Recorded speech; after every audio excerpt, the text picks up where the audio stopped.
we spent a week or 10 days interviewing Carolyn, the other missionaries, a lot of the kids, shot some scenes.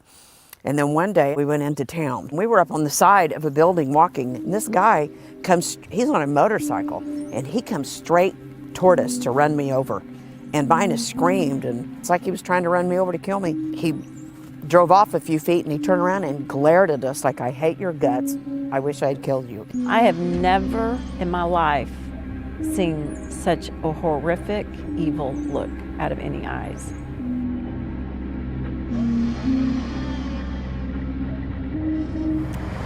On December 11th, it was probably like 5:36 in the evening at dusk. I remember we were in the front and we came up here, and as we got right here, he pulled out and he stayed, for some reason, he stayed in first gear. He didn't shift. And I remember we got right out in the middle of the intersection, and I looked up to my left, and there was a huge truck. I hear this noise.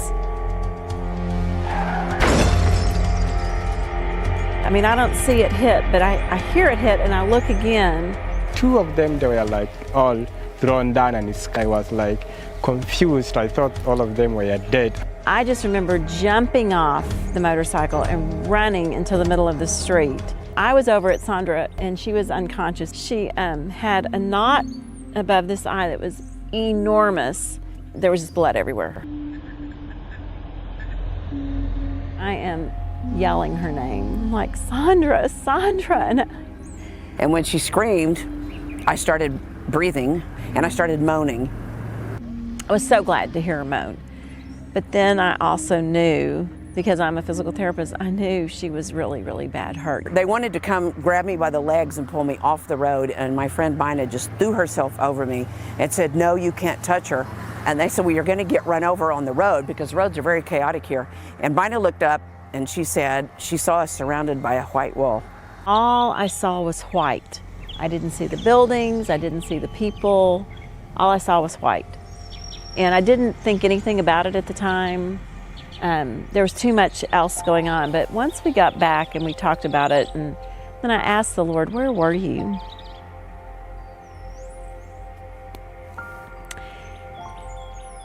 And he said, "I was right by you." And his arm was around us.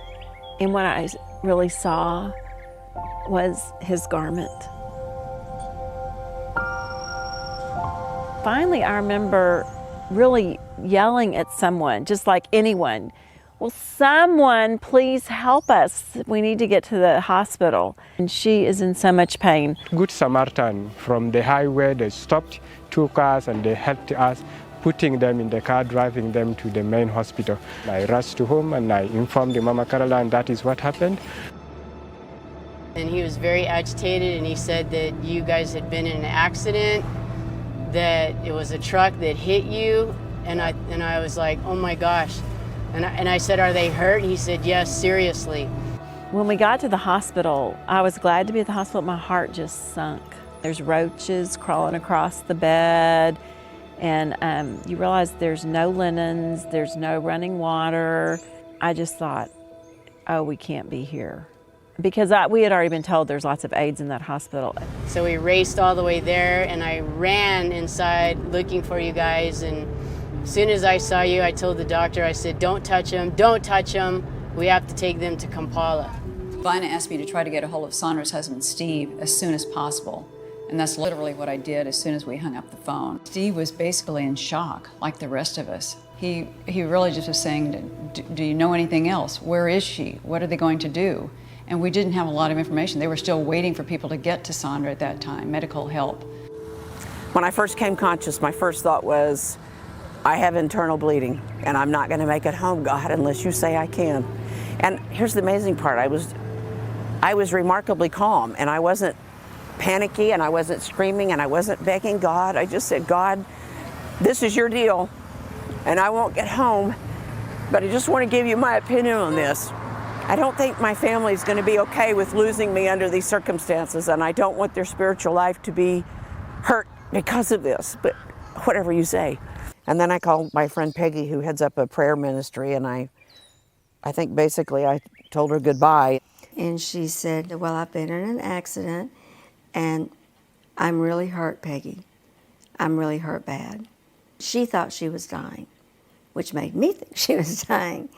And I remember kind of fussing at her. And I told her, I said, now you listen to me, Sondra Hicks. Your time is not up. God has a destiny and a call on your life, and you have not completed it, and you are not going anywhere. Do you hear me?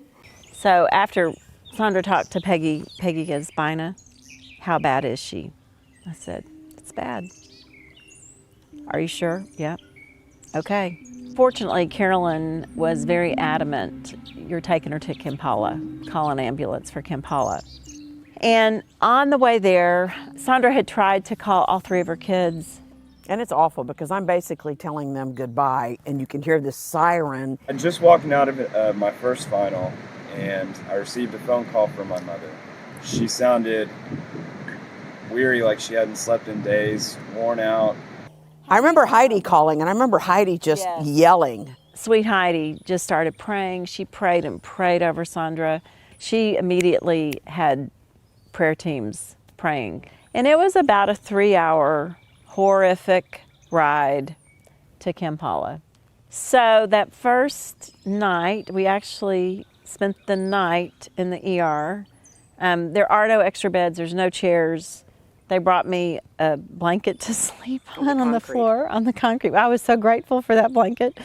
And so I had said to her in the emergency room, would you take my picture? And she goes, Sondra, I don't want to take your picture. I don't want you to see this. You have to promise you won't look at it. I said, I don't want to see it. I want people to be able to see how God heals me. When Sondra talked to Peggy, you know, she's the president of SMI, and just immediately asked people to start praying. And I got on email, and I didn't say, hello, prayer warriors, what a nice day. I just went straight to the point, and I said, warriors to the wall. And I said, Sondra has been injured in Africa. She's going to be okay, but she needs prayer. I'm setting up watches, prayer watches around the clock.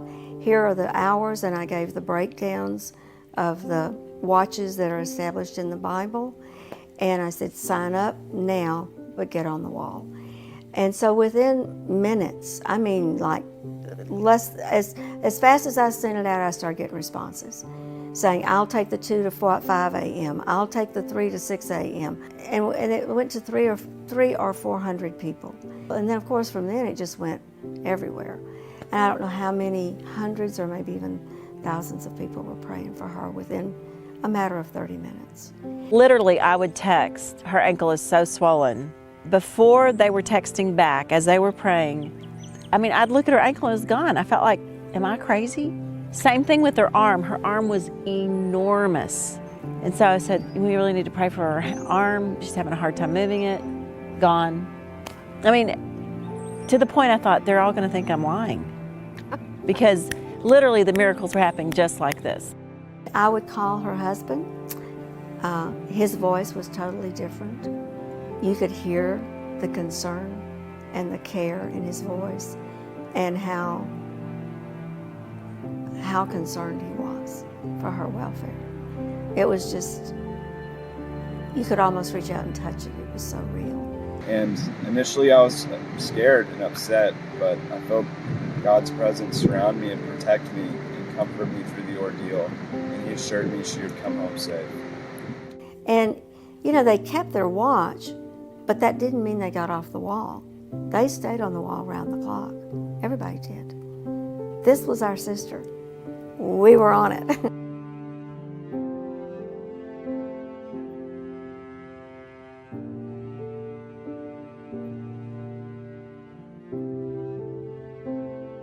You sat down on the bed and you said, Sondra, I don't think I can take you on the plane. You're too sick.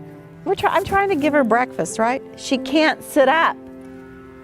Now when she and I tried to get to the bathroom and it was she like about somebody fell over. severely drunk. I mean, it was bad. It was her worst vertigo yet. I mean, she can't sit to eat. But I was sitting there and I thought, I didn't say this to you, and I thought, God, I don't care what it looks like. I know that before I get on that plane, this vertigo's gonna go. I didn't know how long it'd be, but I knew before that plane took off.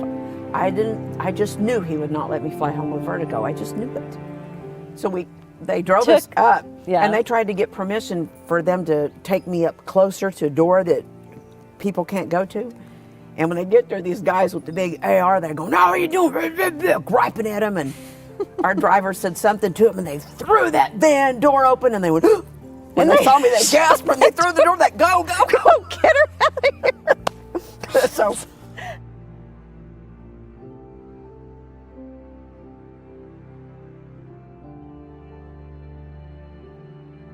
we got home, and they took me to Herman Trauma Center. The doctors said, "We're just going to tell you so you're prepared. By looking at your face, you have brain bleeding and broken bones in your face." And I said, "No, I don't." He goes, "Well, seen a lot of this, and you do." And I said, "Well, I hope you're not mad at me when it comes back that it's not, because I don't have a brain bleed, and I don't have any broken bones in my face." They took me in, and they came back, and they said, "Well, it's just contusions." I just had bruising, but I had 3 broken vertebrae and a rib that was broken and chipped. And within a month of her being home, all the swelling was gone, the scars were starting to heal. 3, 4, 5 months later, there was nothing left of it. 2 weeks after this happened, my brother was in the exact same accident in Thailand. And he flew through the air, and he landed on his head, and his right arm was messed up. And my brother did have internal injuries. So 3 days after I was hit, I flew home. And 3 days after my brother was hit, he died of internal injuries.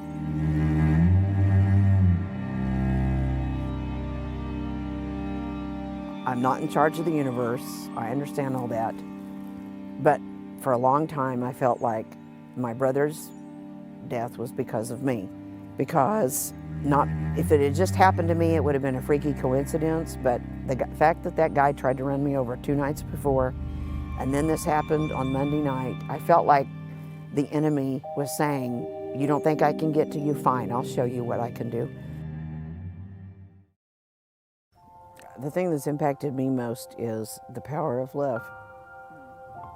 Because when you're the recipient of so many people, we had people getting up, setting alarms and getting up at 2 in the morning, 3 in the morning, 4 in the morning to pray for us for 3 hours. She was the recipient of an extravagant outpouring of love from the Lord and God's people in the body of Christ.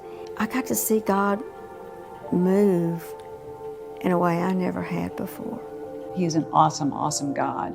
And the way that he came through for her and how he has healed her has just increased my faith 1,000-fold. God uses simple prayers from simple people like me and hundreds of others, and he moves on our behalf. You know, we've driven by this site many times this week, and I didn't feel anything when we drove by here, but I have to tell you, standing here now, you know, it was trauma. It was trauma. I can tell you honestly, I can only see good that came out of it. God told me that there was a story he wanted me to tell that was going to really change the way some people see him. And a year ago, when I walked into that compound at Iris, I stopped in my tracks and I heard the Lord say, "This is that story."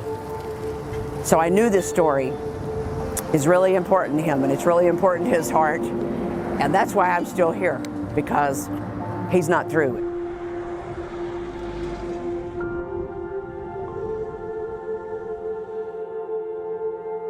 I never thought for a second about giving up on the story.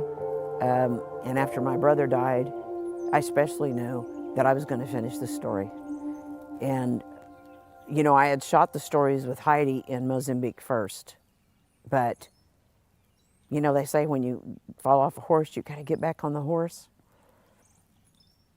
And I felt like the price that we paid, and I felt like the price my brother paid, whether he did or not, in my heart, it was the price he paid. I was going to get that story done, and it was going to be the first one I finished. And so that is why When War Comes to Your Door is the first one I finished. Because if anything happens, that story had to get done. And I think it is one of the most powerful stories I've ever heard. It is a story. When God says, I'll never leave you or forsake you, I experienced it. Bina experienced it. Carolyn and those kids experienced it. And you know, when you go through something like that, scriptures start to mean something more personal. You know, Psalm 91? I remember thinking when I was laying in that hospital, I'm experiencing every verse of Psalm 91.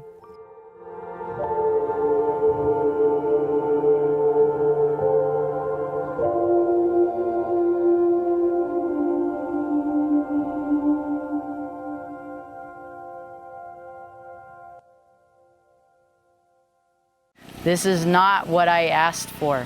When I said I would take over the children's home, I didn't expect a war to hit 3 months later and me have to go through all of this.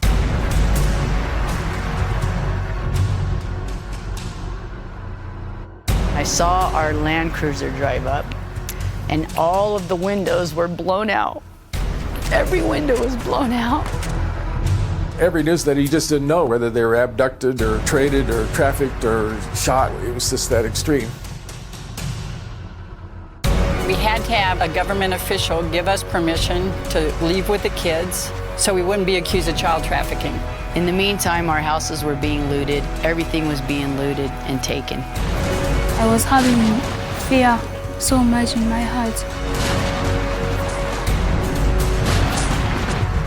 Are you ever going to save us?